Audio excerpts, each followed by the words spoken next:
6 o'clock, I'll take roll call now. Mr. Fullerlove. Here. Mr. Dominic. Here. Mrs. Lyon. Here. Mr. Caber. Here. Mrs. DeBlock. Mr. Helm. Here. Mrs. Cleveland. Here. Pledge of allegiance. I pledge allegiance to the flag of the United States of America and to the republic for which it stands, one nation, under God, indivisible, with liberty and justice for all.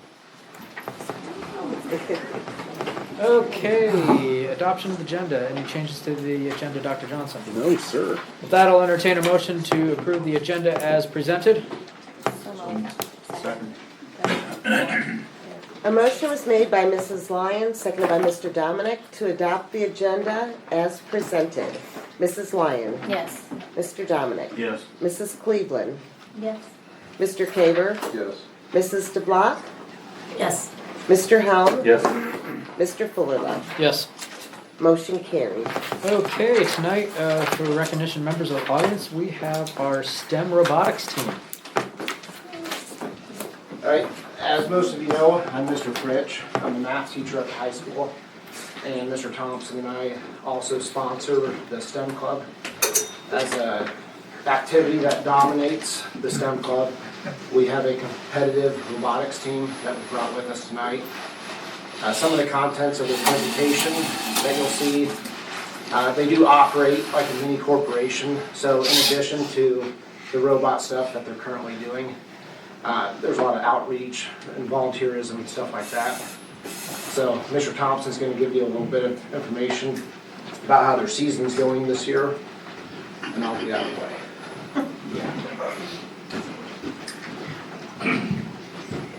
Well, it all starts off, every season starts off with a kickoff event at Augustana where area teams meet and network, and there's some workshops and just get ready for the season. At the end of the kickoff, the national there's a national feed where we watch a demonstration of the game that they have to develop with their robot. They have to create, there's a game that they have to play, and they have to develop a robot that will compete in that game.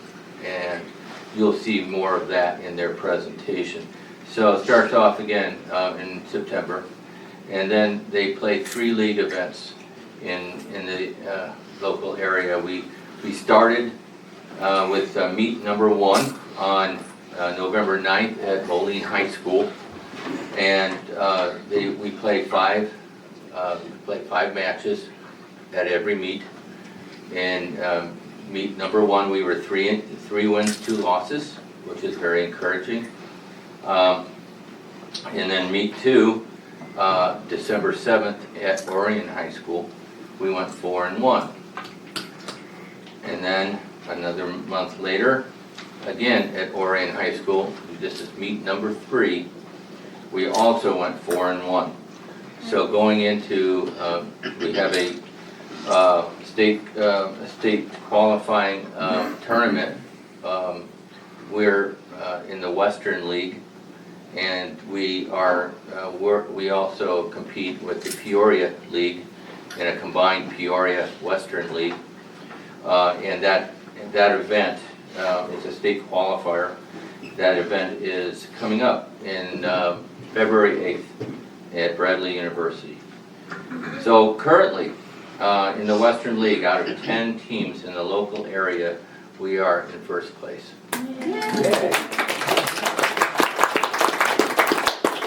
A record of 11-4. Now, as I said before, we are also in a combined Western Peoria League, and that's a 25-team league, and we are currently in 4th place in that. And so we're essentially going into this tournament, this 25-team tournament in February, in 4th place. Okay, so depending on how we do on February 8th, we may we're in the running to qualify for state. There are 6 teams that qualify for state out of those 25. like I said, we're right now in fourth place. And just a couple of things, they might mention it in their presentation, but we started in 2017 and we were successful. I think we were pretty competitive. We had pretty good teams, 2017 to 2019. We took 2 years off, 2020, 2021 for COVID. We came back and they gave us the rookie designation again because we had taken 2 years off.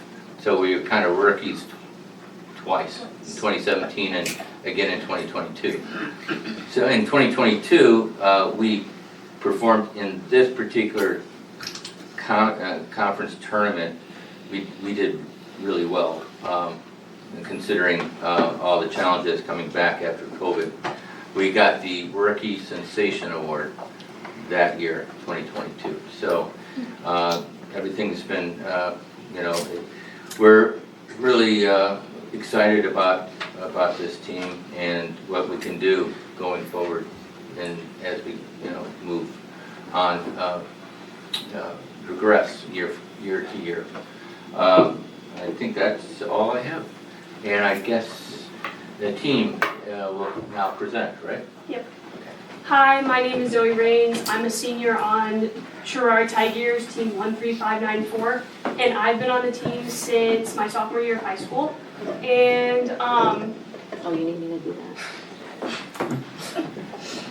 that? so some stuff about our team is what Mr. Thompson has already stated. We started in 2017, and then we currently reopened our team in 2022. Some things about us are we normally have 8 to 12 students on the team per year. So this year we have 2 new sophomores that just came in, and then the rest of our team that couldn't make it tonight. Some of our projects that we do, we are an organization through FIRST, and our break off of that is FIRST Tech Challenge. So the robot we built this year is for FIRST Tech Challenge. There are multiple break-offs of FIRST. I'm Sierra Slavich, I'm a junior, and this is my first year on the team. This is a quote from FIRST, and basically to sum it up, they are trying to engage high school students in science, technology, engineering, and math, or STEM. They also are teaching teenagers about the importance of working together, sharing ideas, and treating each other with respect and dignity. And if you take a look on the right side of that, you can see the leaderboard where we're in first place. Some of our team's goals are we want to become more involved in our community and we want to gain more support from our community. And we are trying to teach younger kids the advantages of FTC and explore some future options for them. And in between all the meets, we try to improve our designs and performances. So there are 3 parts of the building cycle. First thing, we take a look at the challenge like Mr. Thompson mentioned in September. And then we learn what we're going to do and we come up with plans. Most of the time we go to a restaurant in town and brainstorm over lunch. And we decided to come up with something like this. And we take parts that we've used previously and or new parts. We've had to order plenty of new parts this year to build a robot that suits our needs. The second part is going to be the coding part. The picture on the right there, that's Java. That's what our big robot is programmed in. It's the simplest to do. We don't have any formal education in coding and whatnot, so we've had to go to other teams and other people to help. There's a lot of online resources that we've used to help us with that. And the last part of the challenge, we're going to have to operate over and over again to make sure the robot suits our needs and to know if we need to change anything. We've had to change plenty of this. And then eventually we write all that down in an engineering notebook, which we submit and hopefully might win an award at Peoria. There are 2 parts to the competition. One where the robot is operating autonomously, that's what this video is going to show you right now, and then one where the driver is activated. Our robot is in the top left of the field. Our goal during autonomous is to pick up one of those bricks and dump it into the top bucket. Which you just did. Yes, which it just did.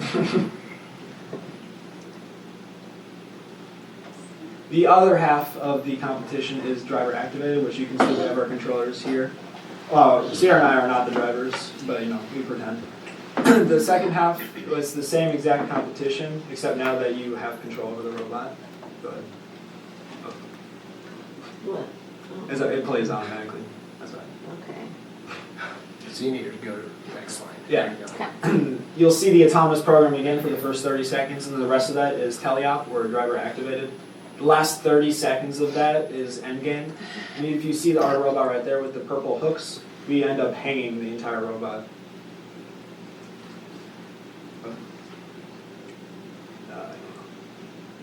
So that was the autonomous program that just finished. And you'll see our team pick up the other robots in the field. One is allianced with us. And that just means that instead of 4 competing against each other, it's just 2 teams competing against each other. It makes it a lot more simple. And you'll be able to see them pick up the controllers now and operate the robot. During the match, our main goal, Sierra, put the arm down and open your phone. We pick up the blocks from the middle with our claw mechanism, and then we drive over. Our robot has the ability to strafe, which makes it a lot easier for us because instead of just moving sideways and having to turn, we can just moving sideways like that. That's awesome. And our robot has about, Sarah, put them all the way up, 4 foot of height. So we can dump it in that high basket because you can see that's up here. It's pretty tall this year. And at the end of the match, you see that little bin in the middle. We grab onto the top bar of that, pull ourselves up, and then hang there until the end of the match. And that gets us some extra points. That's helped us win. The hanging mechanism itself took us a very long time in class to complete because we had to try a bunch of different things. What ended up happening is that the robot would fall off pretty much every single time. But now we've secured it, and it works really well, and we know it works, so we can use it to our advantage.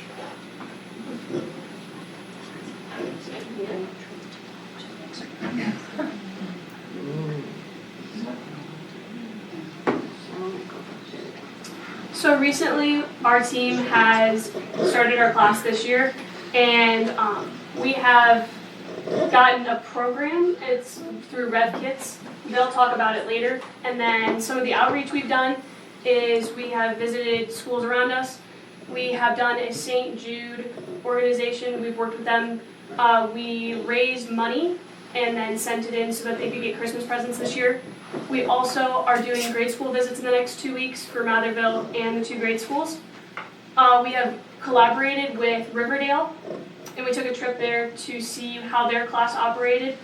We have a John Deere engineer come in, and he has mentored us through this season, which is the first time we've had a mentor. And then we also have had visits from our other team members, or past team members, I should say, and they came in and just gave us some advice about their past seasons. And then the trip that we had this summer was at Lincoln Automation. We went and we saw how their company operated as a whole, and it kind of brought into our class this year. And so now I'll hand it over to the sophomores, and they'll talk about the Rev Kits. Hello, we are the sophomores in the robotics team. We have been in robotics, but we weren't able to fit the actual class into our schedules, so we've just been going in during our study halls to build this robot with the Rev Kits, which we'll talk about. A Rev Kit is a kit that contains all the necessary components for a robot and some more for additions that you want to add. It also contains the instructions for building this basic robot that we have. We have added some changes to it to just optimize it. We've also coded it using block Java, that's what I like to use, that allows us to have a fast mode and a slow mode. Fast for doing the different parts of the field easier, and slow mode for picking up more precise objects.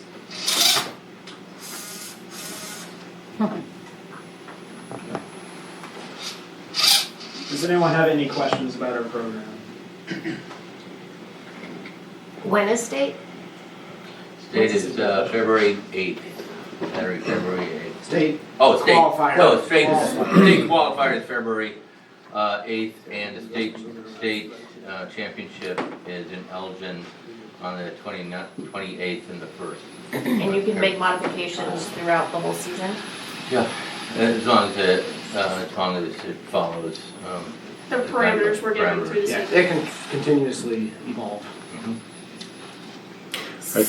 I noticed there's pretty heavy safety protocol on goggles at the meet. Was there something you didn't film that would be fun for us to see? So did you know, like, You said you built it to 4 feet. When you go into these competitions, do they tell you like your robot needs to be able to do blank, blank, blank, or? So when we go to Augustana for our opening ceremony, I guess is what they call it, they give us everything that we need to be able to do, or should be able to do, and we come up with a design that either comes up with some of the things that we should be able to do, or all of them. In past years, we've only gotten 2 or 3 of the tasks that need to be done, and this year we can do, what, all of them? Nice. And they also have half of the field set up at the high school right now, so they know the parameters that they're working around. So neat. Any other questions? Nice work. Thank you so far. much. Yeah.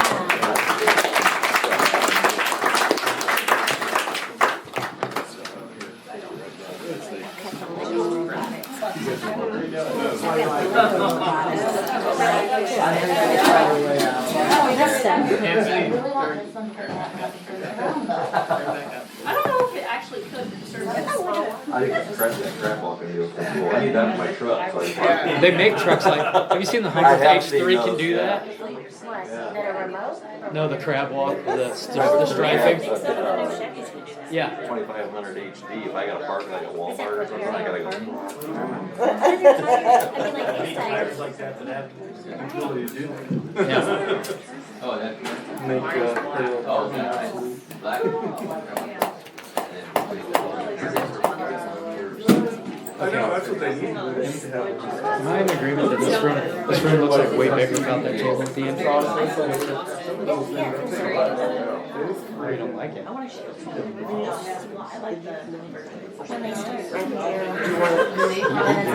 He said, be okay. We don't. Trust me. I've inquired. Okay. Somebody's speaking to the It's not true.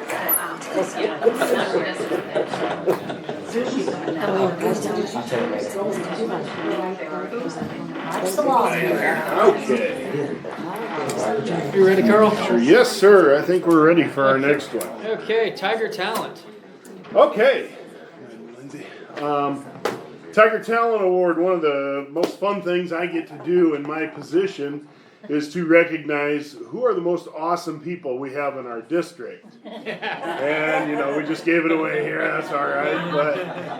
But essentially, who are the people that we have in our district to where you would just be able to introduce them to a potential candidate for a job or a family that wants to come to the district. And as soon as they talk to those people, they're going to be like, Sherrard is the place to be. Okay? And it gives me great pleasure to turn it over to Miss Elliott to show us the video on the Tiger Talent. And it'll do all the introductions, though I think we just gave it away.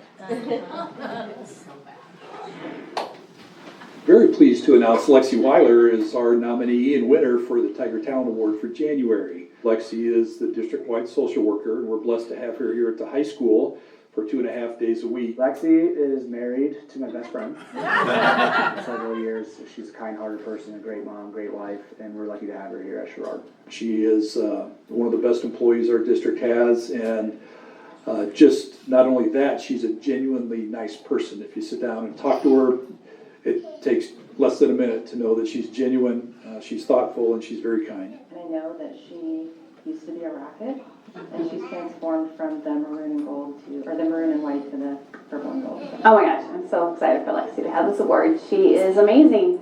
I think when you travel around from building to building, people don't see all the things that you do behind the scenes. She's constantly working to make sure our students have what they need. And she's a great teacher. I really liked her. She was teaching with me for a long time. It was such a great time with her. And then when I moved, I was like, I'm gonna miss her so much. I look up to how nice and how smart she is. Mrs. Weiler is an amazing teacher. She's been teaching me everything pretty much. She's been kind to me. She services a lot of our students with IEPs. She does assist us at times with 504 as well, but she will also go and do observations of students that might just need more assistance or help. in certain areas. She's our homeless coordinator, our liaison.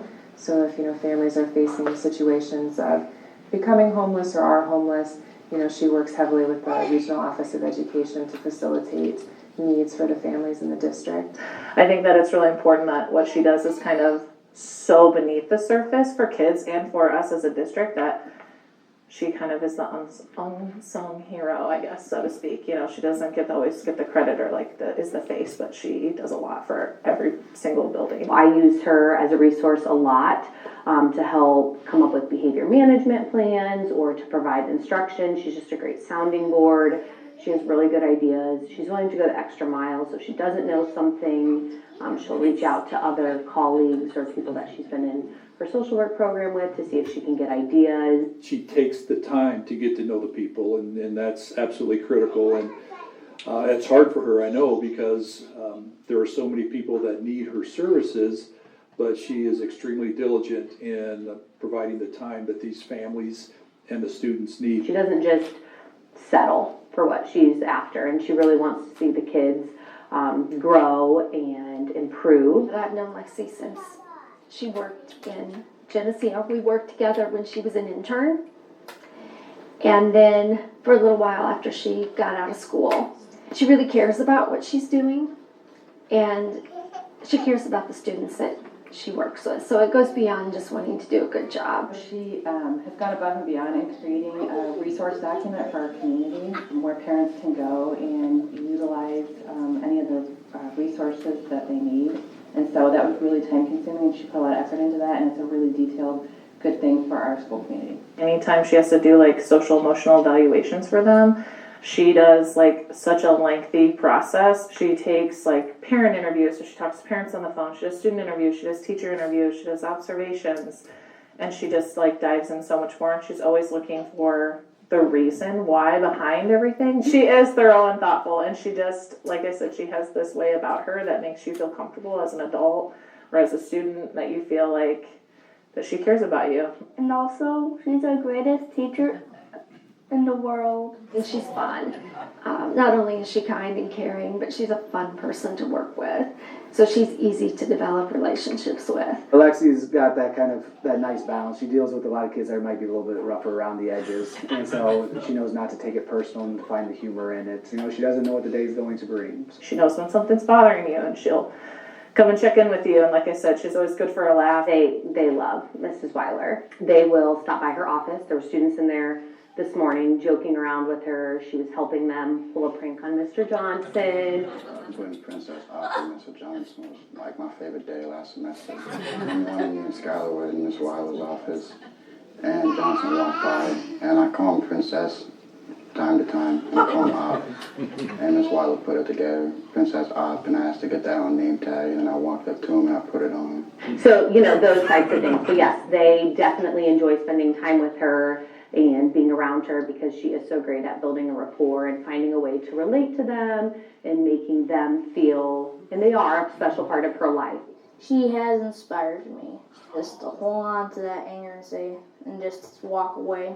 I miss you very much, and I wish I could see you again someday. Lexi, I really respect you. Not only as a social worker, but as a friend.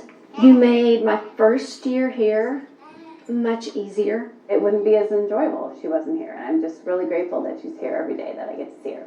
She's just a delight to be around, a true professional, and someone that you want to spend time with. So I just hope she knows how appreciated that she is, because we'd be lost without her. I appreciate Miss Weiler. Miss Weiler, congratulations on getting an award of Best Teacher. She likes to stay here forever. And that's the end of this vlog. Recording? Probably spends most of her time counseling her husband, though. Be more prepared. You see those TikToks, and it's oh, this is a one-person job, and then it's the two people making copies. So we're here always oh, that's us. It's fine. So I bought her a voodoo doll at the beginning of the year. And I told her, every time you feel something, that's me stabbing your voodoo doll. I hope you're having a great time, Miss Weiler watching me talk. I'm guessing my child's happy to be out of class. I think she would like this recording.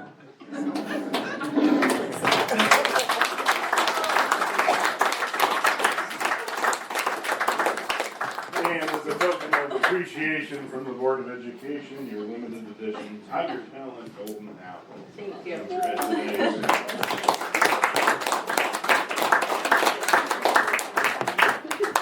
Would you want to introduce who all you have with you tonight?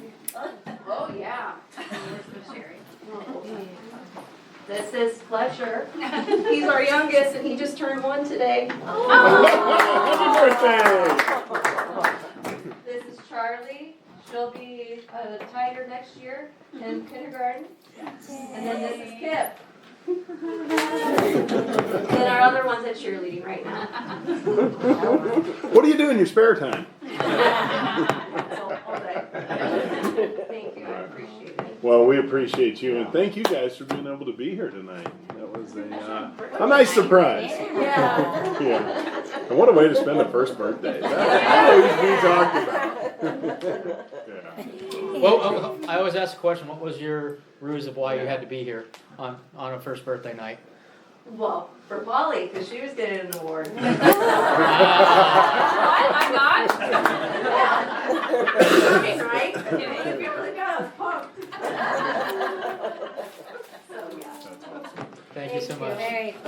Thank you for all you do. You guys are welcome to stay for a riveting board meeting if you would like. We're going to talk about some financial stuff. It'll be awesome. Yes, definitely. Thank you so much.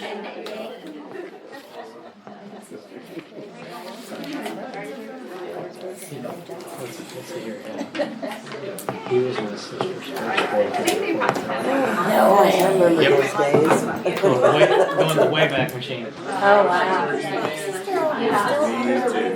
Yep. She celebrated 5 years yesterday. Okay. She had right here. I didn't know she was. No, all back to normal now. Good. Okay, over to Tiger Talent now. Good news. Good news. Sorry. Good news. Good news. I'm off. Thanks. That wasn't Tiger Talent. Yeah, whatever. That's me. By the way, it's getting harder and harder to find a ruse to get the person here. Yeah. I have to be very creative moving forward. Good news. First from Sherrard grade. Their staff has been collaborating diligently to tackle identified priority standards and fill in learning gaps throughout the first semester. Expectedly, winter map scores at SGS demonstrated strong growth and achievement throughout. Some highlights: building-wide, 60th percentile for growth, 63rd percentile for achievement. All K-3 classrooms achieved above the expected norm scores for both growth and achievement. Third grade students saw the highest growth, 70th percentile, and the kindergarten students had the highest achievement overall at the 86th percentile. Winola, we would like to send a special thank you to Nourish to Flourish, the New Windsor Lutheran Church, and Beulah Presbyterian Church for supplying many of our students with winter boots, clothing, and Christmas gifts this holiday season. We can no doubt do this without our amazing community support. Also, students and staff at Winola solved a building-wide mystery during the month of December. The winning classroom celebrated with games and a treat with Ms. Roberts, while the teachers earned some much-deserved time to catch up on a few tasks outside of the room. Thanks to everyone who played along. At Matherville, at the end of the month, 8 of our students will be going to Peoria to represent our school in the Illinois Music Educators Conference Elementary Choir. These students included are Ava Cornell, Matthew Dyer, Kate Smith, Skylar Shimmick, Sadie Lenz, Sophie Serrata, Lincoln Brown, and Shelby Shivers. Per the recommendation of the Student Advisory Board, our peer tutoring program began on January 9th. While we're in the very early stages of design and implementation, the students are excited to work with their peers. Junior high news. Both junior high boys basketball teams are off to a great start in 2025. Both teams have won their first game back from break convincingly. 7th grade won by the score of 44-11. The 8th grade boys team won by a score of 44-29. Both teams have some significant tests upcoming with opportunities to secure travel banners. The junior high volleyball teams opened up the season with 3-set thrillers. Both teams defeated United 2-1. And the junior high wrestling team finished in 3rd place at the Geneseo Invitational. At the high school, all 6 of our MAP goals were realized. We realized a proficient rating for the fall to winter testing period. The boys basketball team won the 2nd annual Mike Hutchins annual basketball tournament over winter break. Coach Jeff Garrett earned his 350th career win in wrestling. And girls varsity basketball took 2nd place at the Geneseo tournament, and the junior varsity won their division. That's it for your good news. Awesome. Thank you, Tim, and staff input. Okay, moving over to the consent agenda. Is there any changes to the agenda? Or any questions to consent agenda? Hearing none, I'll entertain a motion to approve the consent agenda items as presented. So moved. Is there a second? Second. A motion was made by Mr. Helm, seconded by Mr. Dominic, to approve the consent agenda items as presented. Mr. Helm. Yes. Mr. Dominic. Yes. Mrs. DeBlock. Yes. Mr. Kaber. Yes. Mrs. Cleveland. Yes. Mrs. Lyon. Yes. Mr. Fullerlove. Yes. Motion carried. Okay, over to you, Dr. Johnson. Good evening again, everyone. Tonight, our first order of business, I'd like to propose an approval of a resolution of support for Vision 2023, or excuse me, 2030. Yeah, 2030. Excuse me, dyslexia sitting in there. This is, in essence, a motion of support for what the Illinois Association of School Boards is doing together with the School Business Officials Association and the Administrators Association. It's an extension of what Vision 2020 accomplished. And I know that Reese was an integral part of that at the statewide level. And essentially, this is a loud and clear signal to legislators statewide as to who is on board with this. It's a very research-driven, it is a very organized initiative, and again, it is all 3 professional organizations at the top, so to speak, with the School Board Administration, my organization, the Administrator Association, and then the numbers people, the School Business Officials. We talked about it last month, made sure that it was publicly posted this time around. But again, I think what we have, some of the things that we have to thank for the most visible pieces of Vision 2030, or excuse me, of 2020, the first time around, obviously is first and foremost the evidence-based funding. That was a transformative model for the state of Illinois. I'm approaching my 30th year in education, all in the state of Illinois, and it used to be almost a bad joke about, the stability of state funding. And I'm still probably, I oftentimes make the farming reference where, if you're going to have 7 good years, you better expect 3 bad years. I still have that ingrained in me just from the experiences before we had the evidence-based funding models, where you didn't really know how stable your funding was going to be coming from Springfield. Those initiatives, what has it been, 7 or 8 years ago, literally transformed everything. So it's been phenomenal. Vision 2030 is going to be an extension of that, and I think it's really going to help push forward education in the state of Illinois again. And I think there's going to be some exciting things coming up based on what I've talked about with superintendents across the state.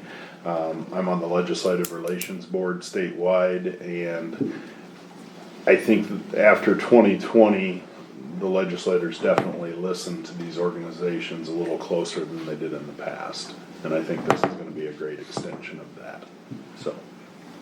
So I have a question about the accountability bullet point. I'm assuming that, they're holding up our educators and our districts accountable. Is there any, I think what we fight the most is the accountability on the students' behalf and in the parents' behalf. Is there any ideas floating around how to encourage that? It's like the impossible mission kind of a thing, but.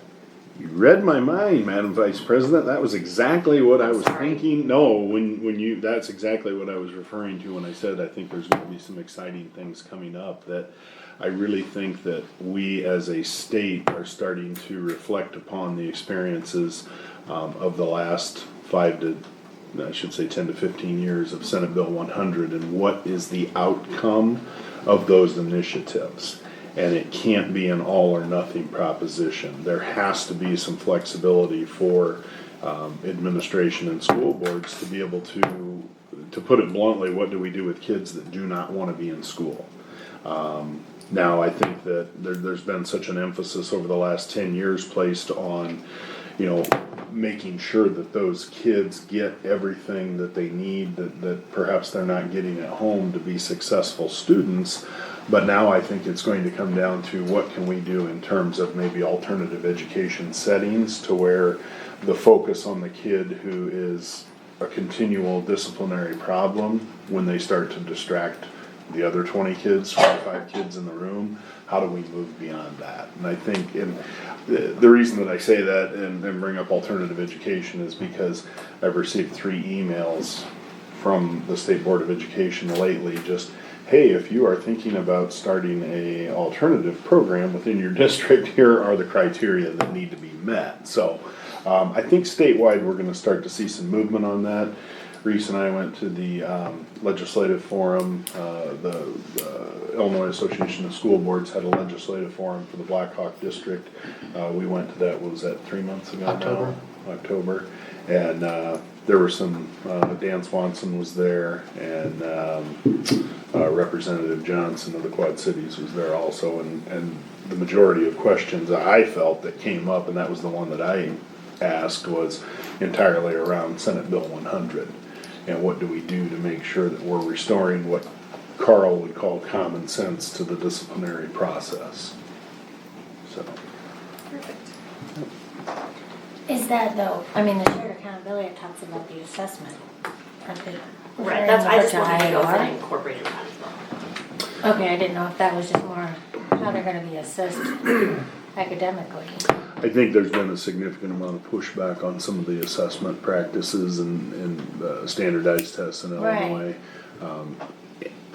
I didn't know if that had anything to do with behaviors though. So I think as it reads here, no, I would not think so, but.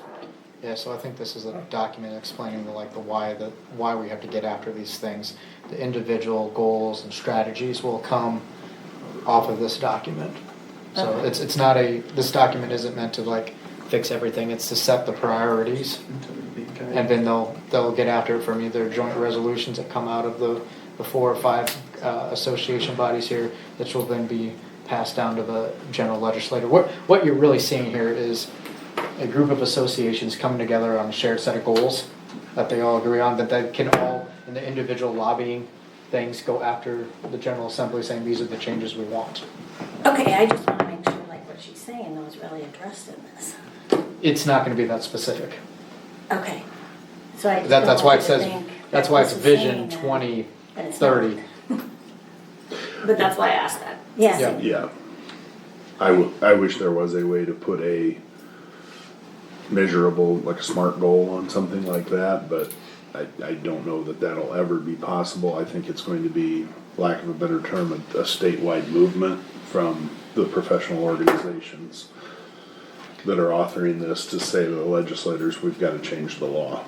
I'll give another example of where documents like this does help. So going back to SB 100, you have the principals, you have the administrators, you have the teachers union, you have the association boards, all tired of, kids being able to not have any accountability. So that's what was finally able to get the state legislator off center to finally start talking about it, because the teacher union and the associations, and also changing the state superintendent. But So you're gonna viewing this kind of as opening a window a little to lead into what you hope is all this stuff. yes, it's a continuation of the goals from 2020. It's literally what it says. It's a vision document. Yeah.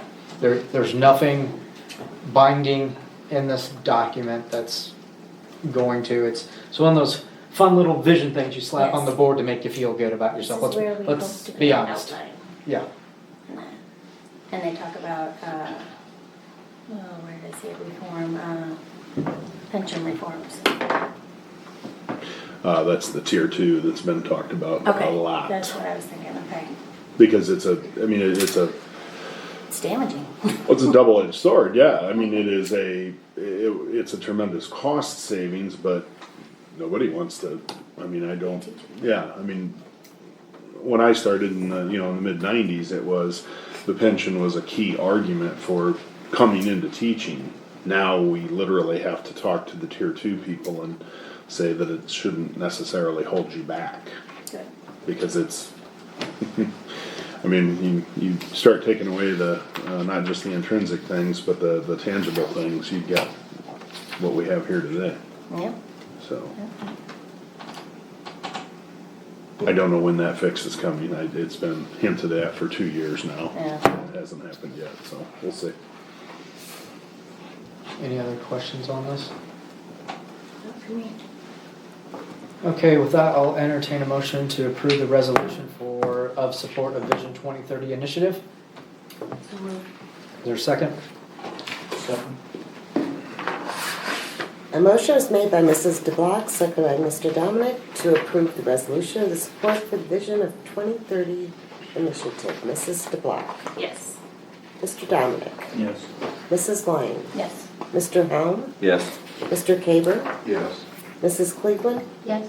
Mr. Fuller. Yes. Motion carried.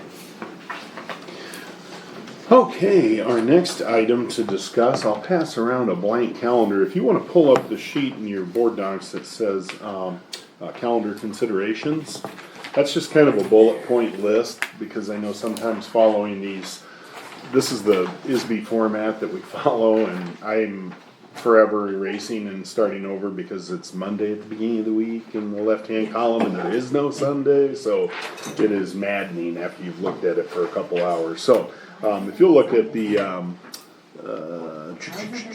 considerations, this is just a blank one so you know where the days fall, if you will. Okay, but remember that far left column is a Monday, not a Sunday. Okay, so as you look through the bullet point, these are some of the things that I've kept from the past 2 years through the negotiation process and the teacher's contract. There is no longer a committee, but that doesn't mean I want to throw the baby out with the bathwater and just start over from scratch. Essentially, the things that are popular concepts literally have been popular concepts since far before I was here. Okay, and those things, as you can see there, I think people like trying to aim for 2 quote clean weeks at Christmas, Monday, Friday weeks off. So you're not trying to come back and for a day or for 1 day and then here's a weekend again. The Wednesday before Thanksgiving was very popular.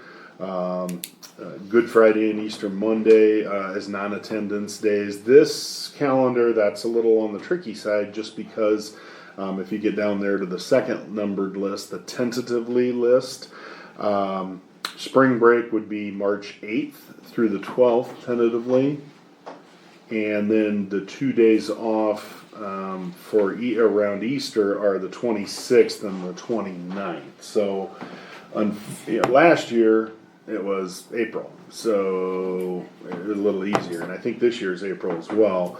But when it bounces back to March, yes, we're getting a little bit of time off, but I think those are things that, lack of a better term, people have come to expect a little bit. And I know they were very popular when we were talking with the teachers about that in previous years. Okay. As of what we have right now, winter break would run through January 1st, which is a Friday, and then the teachers would come back on Monday the 4th, and kids would come back on January 5th. So just a couple days. And again, keep in mind this is 2 years out. So we're not talking about next year. That's already done. We're talking about the 26-27 school year. Okay. Let's see. Last day of student attendance, significantly, a nice early date, May 20th. And then 7 emergency days as per the collective bargaining agreement would end on June 2nd. And then number 10, you see those are your quarter breakdowns. of how many days we have. Pretty closely balanced semesters, which is good. A little bit of variation in quarters.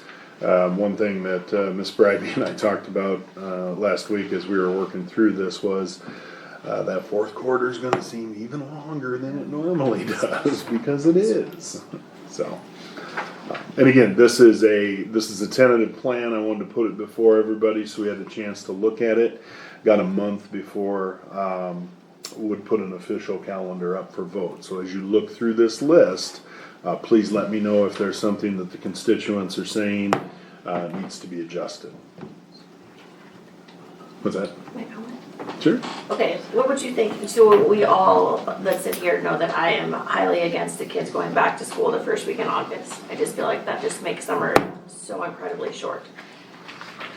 What if we took that week of fall break, moved it down to the week of the 12th, so it incorporated Columbus Day? Mm-hmm. And so that would save us one day. And then if we went on Christmas break, or the first day of Christmas break was the 23rd, then that would save us 2 days there. So that's the 3 days in the first week of August if the kids are back to school. It doesn't change the length of the semesters. The staff still gets 13 full days off for Christmas, and the kids still get 14 full days off for Christmas. Yet they don't have to start school the first week of August. And the teachers could have their in-service for the first 2 days and have the weekend before the students arrive on what would be the 10th on this calendar. The only thing that puts in jeopardy a bit, or would need some manipulating, would be the conferences on, say, October 1st and 2nd in this situation. But maybe they could occur on the 8th and 9th. That to me would be the solution, but I have one voice. Well, traditionally before the Friday after conferences, and I say traditionally just because I'm literally looking back at the paper copies, BC before Carl, that Friday has always been a day off. I wasn't used to that situation. I was used in every other district I'd been in. It was Thursday conferences was a long day. And then Friday was a non-student attendance day, and teachers worked till noon. So that's what I'm used to. So there's a possible day to buy. We could do that. Buy But even back, if you will. just bumped it down to the week of, if you Incorporate Columbus Day. incorporate So Columbus that's Day, that but move conferences to the 8th and the day off to the 9th. Then he's saying go ahead and use the 9th as a school day. As a day. Sure. Yeah. And again, I know Tim could speak to this when you get to the high school level. That's where the semester and quarter balance is important. You know, not that it's not at the elementary school, but But that doesn't change the With the dates grades. it does in the quarter. Like, well, you could just move your quarter dates to Whatever adjust. you do, whenever these breaks fall, it needs to be the end of the quarter. Do not separate the end of Yes. the quarters from the Yes. breaks. Agreed. At any cost, I think. Yeah. And That needs to be number one on your popular concepts list. I will admit, I hear a lot of complaints when you don't get those clean 2 weeks at Christmas. Really? See, I hear just- people, they're like, why are our kids already home? But we've got No, like I never hear that. these days off that it's not even Christmas yet, and I have to worry about the kids being home and like keeping them busy know. or finding care for them Because before it's those actually a days before holiday. Christmas, people are usually traveling and everything, and This Trust me, I calendar, hear this you. calendar's a little different because Christmas falls all the Christmas way, on the Friday. all the way out to that Friday. That would, I tend to agree. Tim, was there something, if I can't remember, God, there's one reason why I thought we started moving early was because something about where the AP test lines up, and we had to have so many days to get them ready before AP tests. That as well as the movement to having graduation on before Memorial Day. when does testing? Is it the beginning Usually of AP April? testing starts the 1st of May, it's usually 8 or 9 days, they do different tests. And IR's beginning April? April, yeah. And then we have latitude now on when we give the SAT or the ACT. We have a window, it's not a day picked for us. We're able to select which day we're testing. I'm not opposed to what she's saying. Kim, did you say 2 days of the week of Christmas attend, the 20th, 21st and 22nd? Yeah. We've done that before where the first day off is the 23rd. Heck, we've had school board meetings here on the 22nd or 23rd when Multiple times. they were, and that was their last day of school. I just see a lot of absences. It'll kill attendance, yeah. See, I don't think it will. It will. Even when there's finals going on? It will. Elementary. Tuesday. Because people, I mean, honestly, this is what I hear. Why am I coming for 1 day? Why am I coming for 2 days? Let's go ahead and travel. Let's do. I'm not saying, you know, I like your idea of pushing it back a week, but maybe we can find it. I like his idea about conferences. I mean, most school districts do. We don't get that Friday off. We work a long day And and a that- short day. Yeah. Well, and I think that So we just need one more day. one word that's come up quite a bit is attendance, and that's another thing with Vision 2030 that I personally am gonna be pushing for is we have to somehow make attendance important again outside of the walls of school, because I think everybody in the walls of the school still view attendance as extremely important. It's not like it was 15 years ago outside of the walls of the school. And So I will say I am like the biggest culprit of that. Anyone who's had my kids as students or in their buildings knows, like if I don't get a truancy letter by February, I'm surprised. So and exactly that first week of August, but that's my choice. They maintain their grades well enough that I can justify it. And the governor made it okay this past, like 3 years ago, so. You're not missing, you're We always have a working. Monday after Easter. Yeah, that one's been there for a while. I thought it was either the Friday before or the Monday after. Yeah. I agree it's been a while, but it hasn't always been that way. No, we changed it about 2-3 years ago. I think Yeah. we started having the Friday Mondays because we kept getting, well, if I want to leave out of town, you know, sometimes I want to leave early on the Friday, but then it's technically, you know, it's not It is Good Good Friday. Friday. Yeah, but then, Can't call it that. yeah, but then Sunday, if you're doing family things, it's a rush to get back to, so, And such is life. yeah. That's the way it is. I did work on our community relations as it pertains to the attendance days, though. I had a cup of coffee with my mom on Friday, was it last Friday, I think, at the Beanfield in Viola, and there was a significant crew in there that were all about her age, mid to late 70s.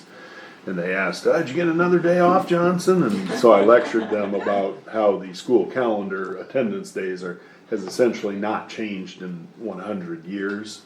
And then I was the wet blanket that on there, ha ha ha, you know, got their day off comment. But anyway, so I mean, but in all seriousness, kids have went to school for 175 days for 100 years. So, you know, it takes some comfort in knowing that they're attending, or excuse me, we are in attendance just as much as we were 100 years ago or 50 years ago.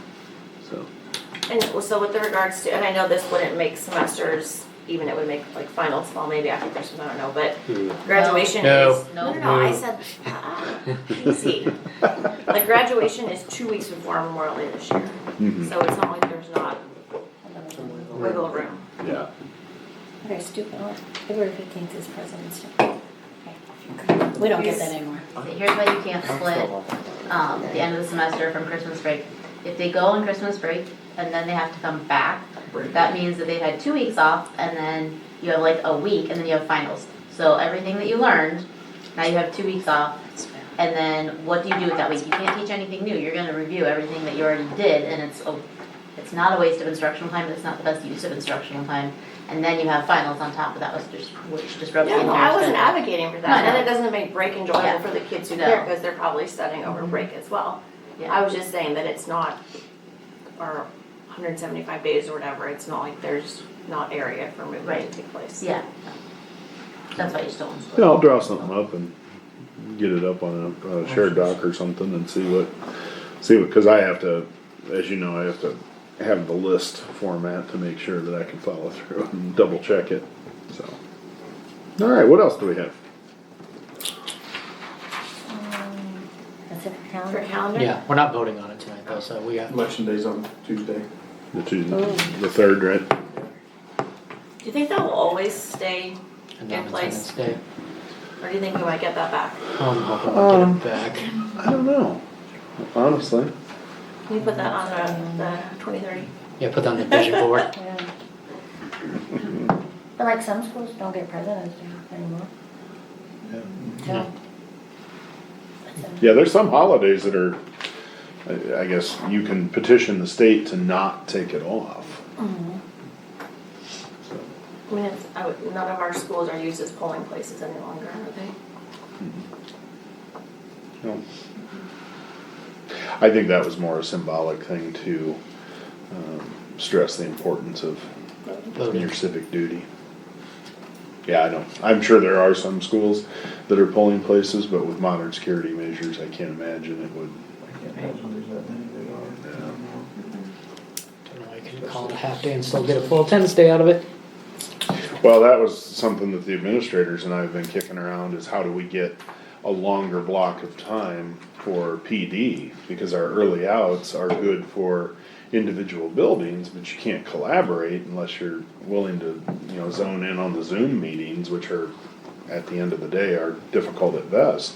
But essentially, if we let the kids out early enough to get something done, it doesn't count as an attendance day. So we're kind of trapped in what we can do. Remember the old 1 hour days? The old 1 hour days? Oh, Yes. Oh, you're in attendance for 1 hour? The kids are there for Yeah, an hour and those then are the we're all. best days counts ever. as a school day for the kids and then Oh, we're in service. my first couple of years as an administrator, we didn't even let them in the building. Oh, yeah? Yeah, the homeroom teachers were on the front steps with report cards. That's not. Yeah, here you go, take your pictures and run along. Yeah. Those were the days. It was nice though for like the first day of It's school been because it was 20 like years ago unpack already. and Yeesh. just little greetings and then, okay, honey, go home and we'll see you tomorrow. Yeah. Okay. But if anybody has any ideas, Yep. just, Could you push fall break back 1 week so that way it's already That's incorporated in the what close? she mentioned. yeah, that was, Are yeah. you awake down there? Well, that's 2 days right there. Thanks for joining the conversation, John. You're welcome. I'm gonna, well, and I'll make a note to, not just that, but then the Friday before with, Yeah, parent the teacher conferences. Teacher conferences. Yeah, That's a day we can get back. yeah.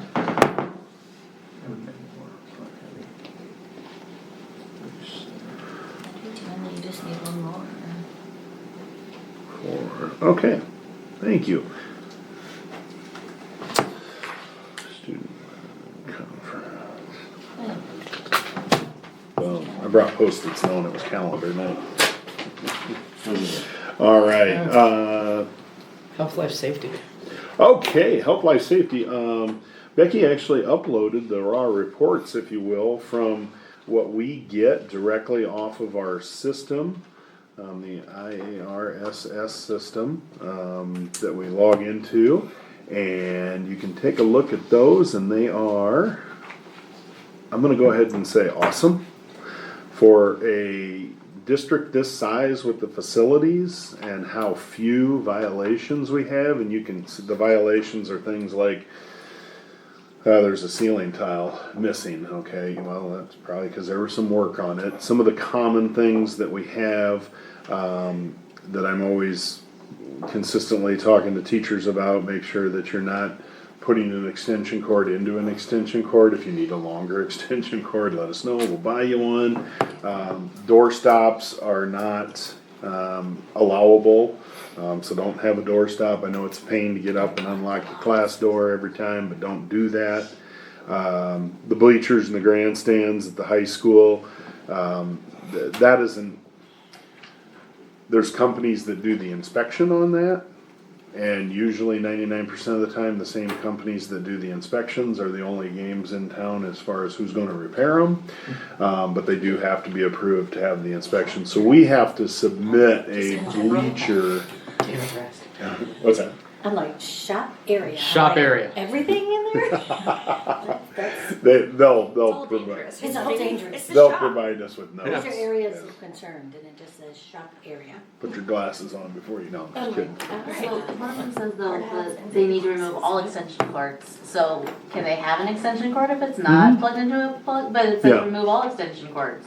Or you can have like the power strip with the They'll provide us with detail. They give Joel detailed notes on what rooms and has a everything. protector. Yeah. Surge protector. You can use those. And then when I but log not in, the when I have to cheap log little- into the system to $3 Dollar approve General. Yeah, you can't do the everything, $1.99 there's plugs. individual rooms on there. All the way around there, like little 3-foot sections. So, I think I got dinged because I had a power, not a power, well, I had a power strip into a heavy duty electrical cord, but that was considered an extension. But I'm like, it's a heavy duty cord. one of the common things are like Glade plug-ins. Have you smelled the 6th grade? I know they smell like puppies, but you can't, Have know. you? Yeah. Can't have them. We have air So, filters. can't have them. We have big air cleaners, purifiers. Yeah. Oh. So it's a good Rooms time. now? So it's a good time of our time. Like, let's go find the Glade plug-in. We know it's in here somewhere. So I agree, like, I'm gonna be Troy for a second, that there are quite a few of the repeat findings. And I know some of them are, very minuscule, like the tiles and the ceilings, but since it's health, life, safety, does any of this reflect upon our insurance rates? And if they say we have X amount of violations regardless of what they were, I've never had to submit anything to the insurance company about this. They come and do their own inspection in the springtime. So, And I know when we did our walk around, we did comment about possibly getting some more electrical units in Yeah, the we classrooms to help alleviate some of these Drop cords. drop cords and all that, if we can. In a wish list. what I'm gathering is that would require a start at the beginning of the buildings simply are not. Yeah. The panels are not capable of running that many more outlets, Gotcha. period. So we need to look at long-term / short-term fixing that. Yeah. Because more and more things require plugins. Do they though, or do they everything's going more to battery? Most Well, things charge that, the batteries. most That's what I'm things saying that though. get You can us, charge like at CES. There's all these TV panels that run off batteries now, where you charge them overnight, kind of like your iPads. I would even argue the opposite way, where you're gonna have to charge them, but you can charge those overnight versus needing But the then you outlet. gotta have all the plugs to charge them. You got more stuff to Right. plug in, but a lot of things use less Yeah. electricity, so you can put more on as far as amp draw on the circuit. Ah. Do we tape off around our electrical panels and stuff, like 3 foot, so that way? I remember that They're being not- on the insurance The back row is not. inspection. Yeah. Yeah. Principal's row says yes. And I can say with almost 100% certainty, when there's something that's plugged in that's creating a problem, it's not a teacher computer, it's not a computer cart, it's something that I would say we can live without. But it's plugged in there because the teacher computer and the computer card are plugged into already something.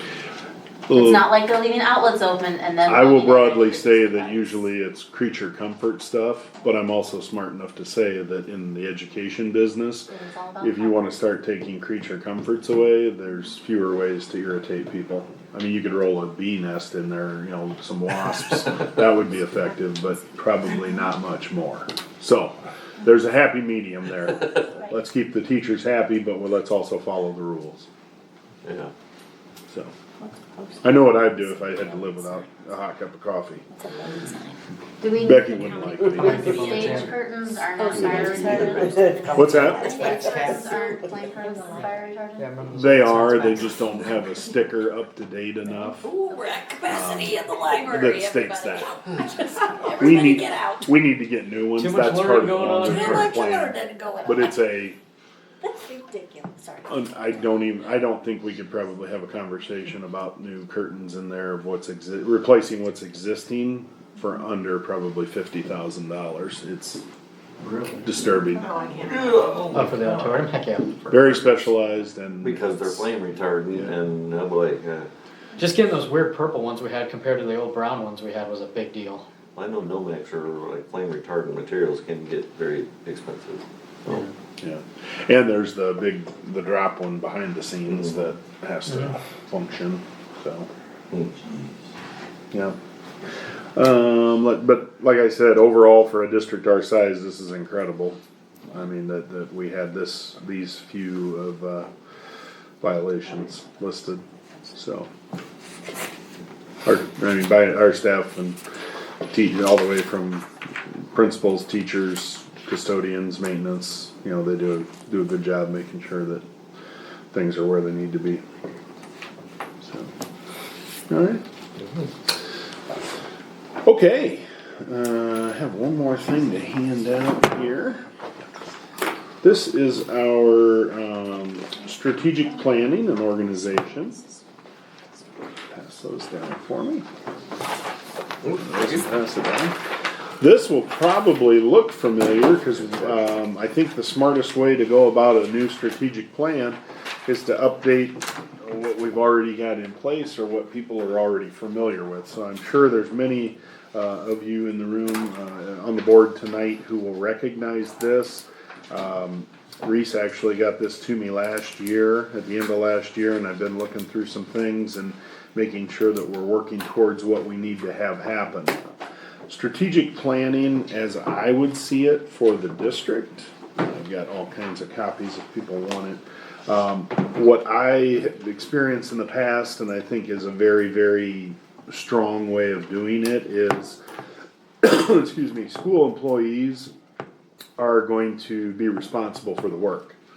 The advising portion and the guidance comes from the school board collectively, the school board in committee, and the school board members who would individually be on these an individual level of effort items. Okay, so the overriding thing is it's going to be the school personnel who are going to be working, doing the legwork, if you will. Okay, bringing you ideas and what can we do here. Okay, so the school board, again, is going to be the control feature and the advising. Okay, what we have so far, and we've got the principals here with us tonight, emailed them and said, this same sheet that you're looking at, what interests you the most? What would you be interested in leading? Okay, so for each of these level of effort items 1 through 6, there will be either myself or a principal that's going to be in charge of each of those as far as an organizational point. Okay, this is a phenomenal draft. Again, I had nothing to do. The front page, the most I did was change the tiger logo to the updated one. So really it does not change in terms of what do we need to do to be effective. Okay, this is what I would consider a continuous improvement plan in the sense that we're not reinventing the wheel. All of these things on there, any one of you could make a strong argument why we need to have these things right now and why we always have to be working on these things right now. I'm a strong proponent that a strategic plan should be a living document that you can refer back to at any time and say, hey, how are we doing on this? Or what's our progress on this, and how do we measure that? Okay, again, a little bit of homework, if you will. School after all. Take a look at this and determine what it is that you would like to, if you will, be the advisor on. If there's more than one thing you'd like to be the advisor on in the 1 through 6, let me know. If there's something that you'd kind of like to be floating in the background on, but not necessarily be a part of each individual meeting, let me know. But again, that'll kind of be the thing to think about over the next week or two. And again, over the next week or two, what's going to happen is we're going to have a community survey that's going to start to gather 2 things. What are the ideas on these 6 things from the community? Like, what do they see right now? Where do they see us going? And then the second thing is we need people. We need community members to be able to volunteer, because we're going to need 2 or 3 people, maybe more, on each of these items to brainstorm and to come up with what exactly literally to bring the board ideas. So if you're a part of each of those individual meetings, that would be awesome. If it's something that you wanna, not necessarily go to the meetings, but you want the full reports of what's happening, that's where the principals and I come in, okay? I won't tell you what administrator's doing what unless you really wanna know, cause if you pick one of those, they're automatically going to think you picked that one because you like them, and we don't want principals to think we like them. Alright, I'm just teasing, so. Yeah, I'd say put down your first, second, and third choice, so we can evenly divvy them out. Have we ever done, I don't know, it's the Illinois Quality Framework, surveys? What, the 5 essentials and the? No, this is like, basically, administrator staff, break down different categories from, I'm trying to pick it up right now. I just did it, I should know all these, sorry.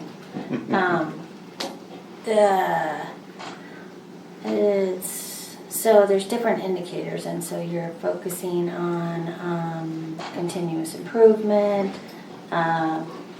infrastructure, I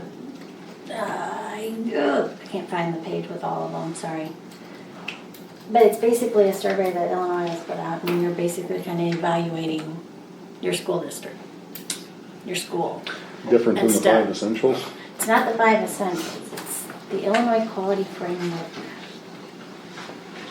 scoring is what. I can take a look at it and see how it incorporates into something like this, for sure. But it kind of breaks it in, and it's just getting more like the staff input and stuff on things too. But then anybody knowledgeable of the district or school that they're in, Yeah. I'm gonna send it to you, sorry. Perfect. So to gather information, Kayla's been working with a company that's going to be able to send postcards to everybody that lives within one of our, that lives within district boundaries. Okay, we talked about that at a previous meeting. There will be some, it'll be listed on there, it'll be a QR code on there, essentially so people like me who don't have Facebook and despise it will be able to know what's happening. So when you see a colored postcard come in the mail, hopefully that'll get a few more people to take the survey and to hopefully become involved. I'm also going to reach out together with the principals, who are some targeted people that we can talk to in terms of the old adage, if you want something done, find a busy person. Who are the people who tend to be involved at school? Who are the people who tend to be good communicators? Reach out to them and see what they're interested in doing in terms of getting involved in one of these. Okay. I would anticipate meetings at any hour whenever the principal can put their group together, but I don't want to have, pardon the term, death by meetings, where we're going to get together 6 times before we actually come up with something. No. We want to try to, respect people's time, and I think if we're respecting people's time, word of that will spread, and we'll be able to get more and more people involved. What I would envision is a first meeting that would be about an hour, and I'd try to attend all those just to explain the concept of the strategic plan, and then we would break down which individual level of effort initiative is this group here for. So for example, for student achievement, I would explain why we need a strategic plan so that we have a direction for the district, and we have that that golden compass, if you will, to make sure we're headed in the right direction. Kids are going to get what they need, staff are going to get what they need, parents are going to get what they expect. Okay, viable and guaranteed curriculum. That's one of the things that we'll talk about a little bit later. What are some of the things that we're moving towards with our curriculum and make sure that kids are getting what they need, and are we aligned with state standards, and are kids performing, and with our measurements, are they performing the way that they need to? Increase one-to-one communication. Are parents comfortable with how often they hear from their teachers, their principal, their superintendent? How's our website perform? How is our social media perform? All of those things. And then expanding wellness services offered to students. this is one thing that I think when I talk to, for example, my mom's generation, it is extremely difficult for them to grasp how much schools have to do in order to make sure kids can perform academically. It's stunning the amount of things that schools now do for kids that used to be entirely the domain of home. Okay, and I see a lot of people nodding their heads because you know exactly what I'm talking about. Okay, Lexi Weiler was the award winner tonight. I'm telling you right now, a modern school cannot be successful without people like that. Okay, and she's very good at what she does, so we're lucky. But it's incredible. So the wellness services, we got to worry about the whole kid, not just reading, writing, and arithmetic. Okay. Thoughts after my long ramble there?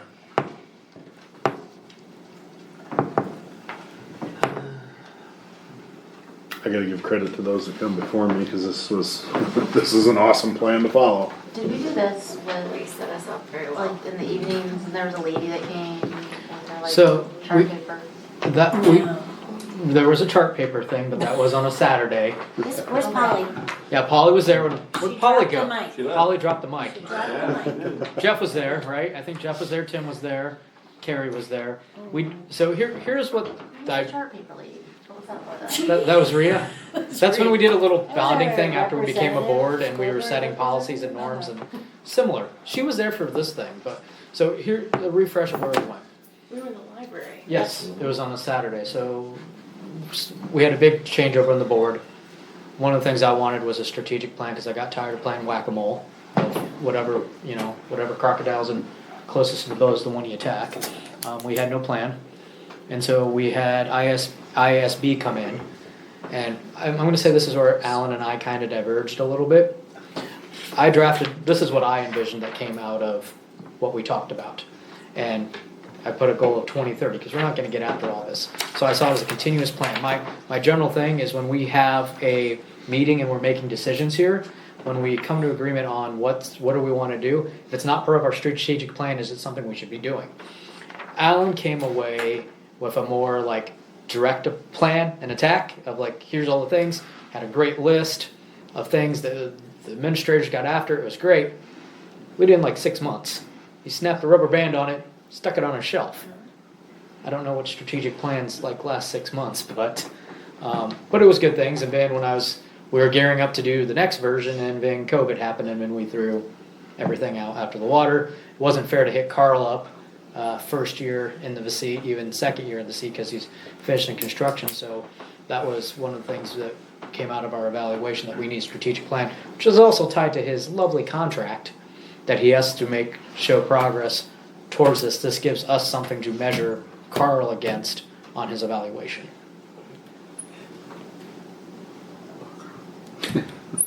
Big shoulders. Yeah. So that's the genesis of this. But yes, there was easel boards and butcher block paper. It's not butcher block paper. That lady had like chart paper. All All teachers want chart paper, and she had a whole pack of it. Okay, I'll send you a video that's still out there somewhere. We have a labor relations meeting coming up next week, I believe. So I'll talk to the SEA folks about this too, to make sure that they've got the opportunity to be involved with what they are interested in. All staff members, that's just where I'll bring it up. So, okay. So like I said, take a look at that and let me know which or how many of those you'd like to be involved with and how heavily you would like to be involved with. But this, again, I view it as a continuous improvement process where you guys will be updated collectively about what everybody's doing. So I would envision a chart that has 6 items and where do we stand now? You know, what are the things that we've accomplished? What are the things we're going to do next time? What do we want? You know, and again, we already have our ultimate goals there, but how close are we getting to being able to do those things? And once the heavy lift is done of putting it in place and getting the community input and participation, I think it's going to be easier to go out and recruit other people next year to say, okay, this is what they came up with last year. This is what we're currently using. What do we need to do 26, 27? so that we're always looking ahead to what we can do to get better. All right. So, like I said, let me know, and I will put your name on the list for whatever you would like. Awesome. Okay, communication and correspondence.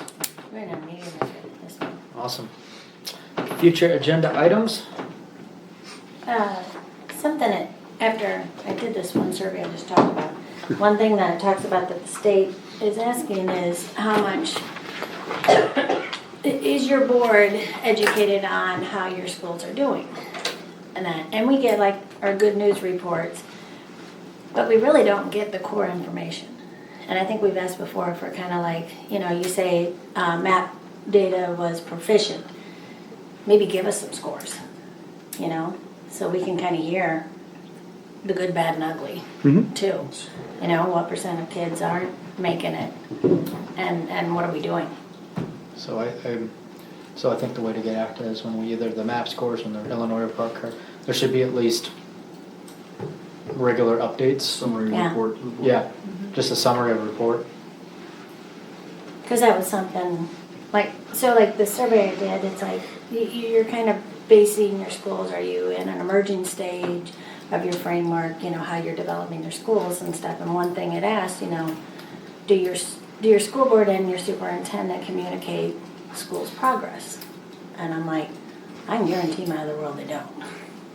And then it made me think, we don't get a whole lot of data, So the other thing though, That's I would say it's also teaching us how to fish versus us, because I dig into the Illinois report card and I do that on my own. Mm-hmm. So I'll go, when I know that thing hits, I go into it, I look for trends. I'm like, I think I rattled off about 15, 20 questions to you, Carl, on it. So that's one thing.